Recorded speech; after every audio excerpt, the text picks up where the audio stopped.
take your lesson plan book home every single night and attempt to create these massive lesson plans.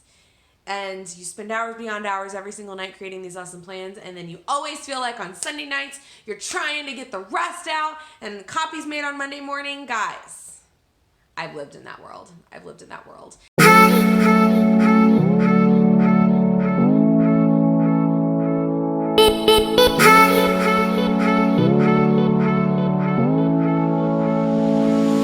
And that is not balance, my friend. Hey guys, welcome back to my channel. I feel like it's been a minute since I've done a balance vlog, but I am back for you guys. I am back to bring you how I lesson plan. Now this, you have to keep in mind, is a little bit different because I am living in two worlds right now. We are transitioning from a curriculum-based, meaning we have taken a curriculum that our reading series or math adoption has made and put that into our map, and that has been our year. And if you've ever lived in a curriculum world before, in my opinion, it's not the best approach, but you know, it is what it is. You live in whatever curriculum you have for your township. But thankfully, we are moving to a more standards-based curriculum where we are taking the standards that we have for Indiana, living in kind of two different worlds right now. So standards-based is more look at the skills and make sure the kids are mastering those skills and not looking at reading wonders and having every kid master reading wonders. Because if you've ever lived in reading wonders before, any reading series, I imagine, there are a ton of skills that it is teaching, and it's supposed to be like this, you know, top-notch program, which is great, but you almost lose sight of what the kids need to master and what is more of an enrichment, if that makes sense. So that is kind of what we felt like in first grade, and I feel like throughout the township, we've lived in it for about 10-15 years or so, and we are making the switch back to standards-based. So I'm really excited. I think it's a great move forward for us, for our school system. So I'm pretty excited. So just keep in mind when I'm lesson planning today, it might look a little bit different. I got kale in my teeth. So sorry. You know, I want you to keep in mind that every school is different. Every principal is different on how they want their lesson plans to look. You might turn your lesson plans in. You might work together as a team and create lesson plans.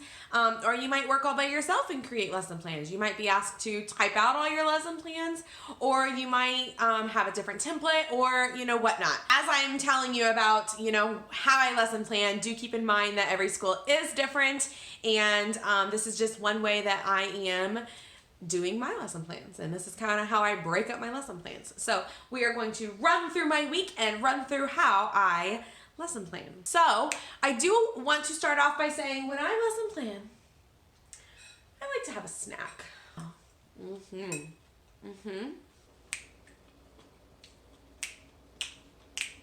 When I start off my week, I like to, on Mondays, I actually don't do a whole lot of lesson planning. I just kind of get through Monday and get through kind of the blunt of our learning objectives for the week and kind of just get into the week, I guess. Tuesday, I like to have a layout of my week. So I pull up, my coworker and I do lesson plan together, and she makes the ELA and balanced literacy lesson plans, and I make the math lesson plans. So what you're seeing right now is our document that we use in Google Sheets in our drive that we share every single week. And we share those with the other two team members on our team as well. And what we do is we print those out and we actually put them on sticker paper in our Erin Condren. And I know some of you are like, that defeats the purpose of an Erin Condren. We know. Probably won't buy one next year, so that's kind of a bummer. Like, I'm really sad because it's so pretty. Got a bunch of paper on Black Friday, and it's gonna get us through the end of the year, so might as well. We've been printing it out on full sticker sheet and sticking it in our Erin Condren. So, on one side we have the ELA, which is slide 1 for her, and then on slide 2, I have my math. And so I put in our science and social studies for that week as well. So I'll plug those in probably at team meetings where we talk about, what we want to do for that week. If anybody has any ideas or great books, we'll plug them in. But sometimes we kind of keep science and social studies open because our township actually does not grade science and social studies, so we kind of like to leave those open and integrate it more into reading, but we didn't think it was right to not put it in our lesson plan book. So I guess it's kind of just there to guide our read alouds, and what we need to integrate, I guess, the science and social studies standards into our everyday math and reading mini lessons, if that makes sense. So that's kind of over there, and I kind of preview what it is that we're doing. So for math, is right now we are living with everyday math and we are expected to use the lessons. But what I've been doing is I have been taking and putting at the top all of the lessons that we need to get done in this week. And then I have separate boxes. I changed it a little bit. I change it every week based on what works and what doesn't work, and what, my eyes like to see whenever I'm looking at the lesson plans. Because I bet many of you are like, I type all these lesson plans up and then I never look at them.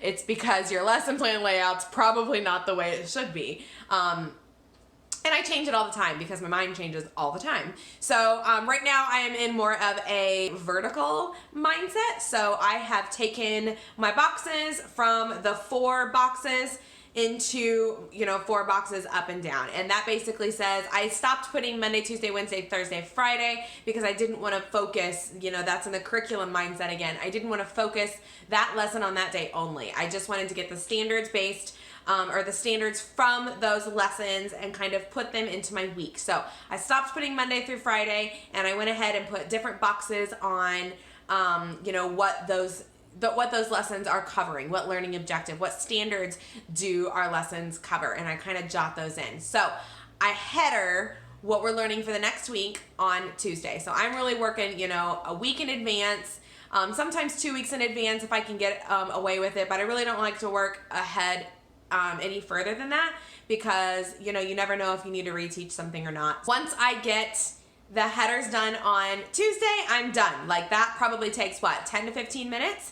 So I then on Wednesday is kind of like my big plug-in day. So I kind of look at how the week is going in the present week and kind of see, what it is that I need to reteach. To do another exit ticket on this skill for this week, I put that in for next week. And then I go ahead and plug in some information that I need for those lessons. So previously, which is why I haven't done a lesson planning video up until this point, because it's been like crazy because of all the changes that we're making, I had just taken kind of the we do, you do model and from the everyday math, put it into an I do, we do, you do model into our lesson plan for every single day. And it goes with the lesson for the day. So it's kind of a curriculum mindset. But lately, talking with our instructional coach, I was like, talk to me, tell me what I need to know for the next few years. Are we going to be expected to type up mini lessons?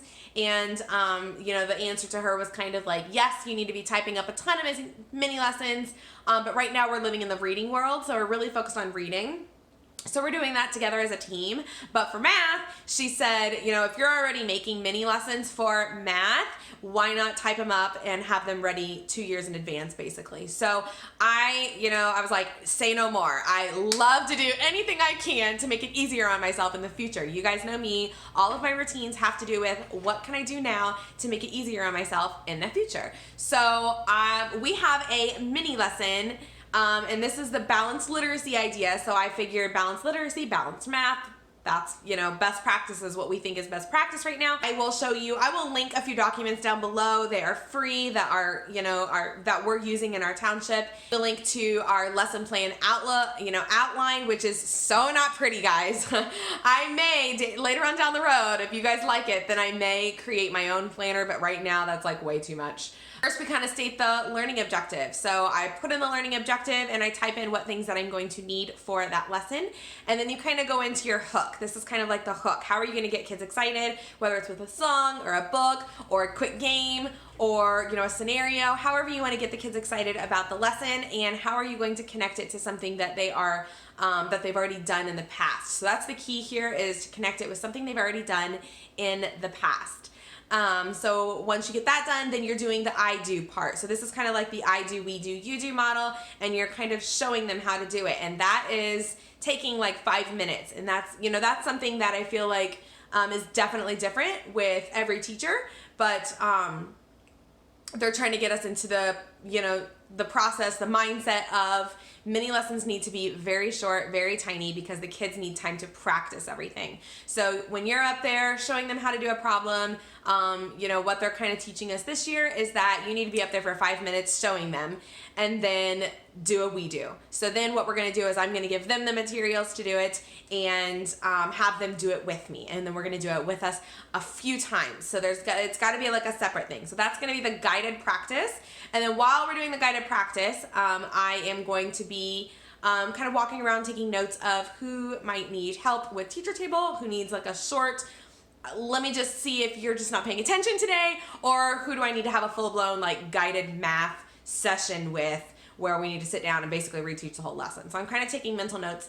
And then they go off and do the link to independent practice. So then, we tell them, how is this going to help them in the future? Or we give them, an assignment or a project to do with that skill. So we're basically showing them why they need that skill in the first place. After that, the biggest part is to show an exit ticket. And after your lesson is done, we give an exit ticket and we have them do it on their own. And with my kids, we really talk about how exit tickets are the most important thing that ever happens in first grade. Not the tests, not the assignments, not the pretty artwork. Exit tickets are what Miss Lacer needs to know about. After I do the exit ticket, then we usually go off into centers. So I kind of let them kind of go and do their centers, and I look through those exit tickets and I pull those kids that I need to work with right away. Kind of file away the kiddos that like totally bombed it and I know are gonna need a full-blown teacher table. But right now I'm kind of working on those kiddos that I'm like, I wonder if I just need to do this with you really quick and clarify some things. Those kiddos that are not good in whole group. So I pull those kiddos and then hold on to those other kiddos for full-blown math group. 10 to 15 minutes. So that's after the lesson is done. And that part is not in the lesson. So it's like at the bottom where it's like centers and, time basically out of the lesson time. So we just kind of like pause the lesson, pause the mini lesson template, and we go into our centers and I kind of reteach and do, whatever it is I can. Usually I have an aide come in and they pull a teacher table of their kiddos since I'm in the inclusion classroom. And then after the 15 minutes are up, then we go back, we clean up, go back to the carpet, and then we kind of talk about, did anybody try their strategy today in their centers? How did it go? Yada, yada, yada. And then right now we are using our math journals and everyday math, which I don't necessarily like, but it is what it is. My lesson plan format, and I do that for the 4 different days on Wednesdays during prep time, and then I, upload them and I link anything that I need to link to, or if there's a fun project that we want to do, or a fun, extra assessment that we would like to do, I link everything in the lesson plan book so all of my coworkers can kind of see different mini lessons for the different everyday math standards that we are hitting for that week. Thursday, I go ahead and get all of my copies ready in the morning for my volunteer that comes in on Thursday afternoon, and she makes all of my copies and has them all ready in a nice big pile for next week, and she just puts them on my desk and she leaves. And then on Friday, I go through and I put those into the different slots and the areas that I need them to be for next week. So that's kind of how I spread my lesson planning out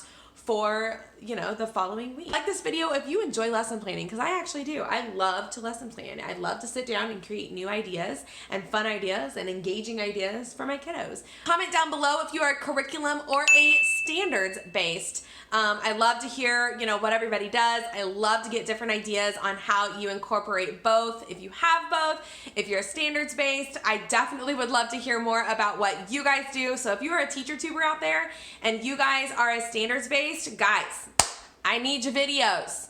Plan with me. I guess this could be a tag. Like, start the tag. Do it, guys. I need to see those lesson planning videos. I need some motivation and some inspiration on some ideas on how to pick apart your standards and, if you have no resources, I guess. So, right now I have all everyday math resources, and in the future, I feel like we're not going to have that at all. So if you are living in that world where you don't have an adoption, a textbook adoption, I'm definitely interested on how you lesson plan. So Ivy, please stop. Salad. I'm sorry. It's mine.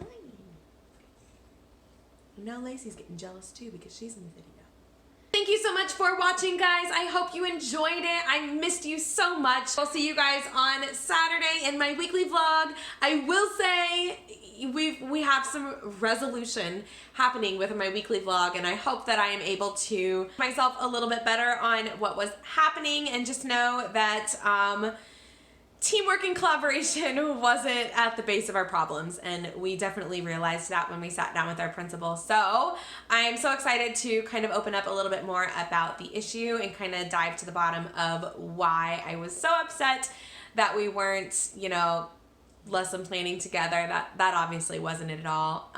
So thank you so much for all of the support that you guys have gotten me. I'm almost to 1,000, so I'm really excited. There's gonna be another giveaway. I'm gonna stop rambling. I'm gonna eat my salad. And then probably go to bed because I'm really tired. Bye.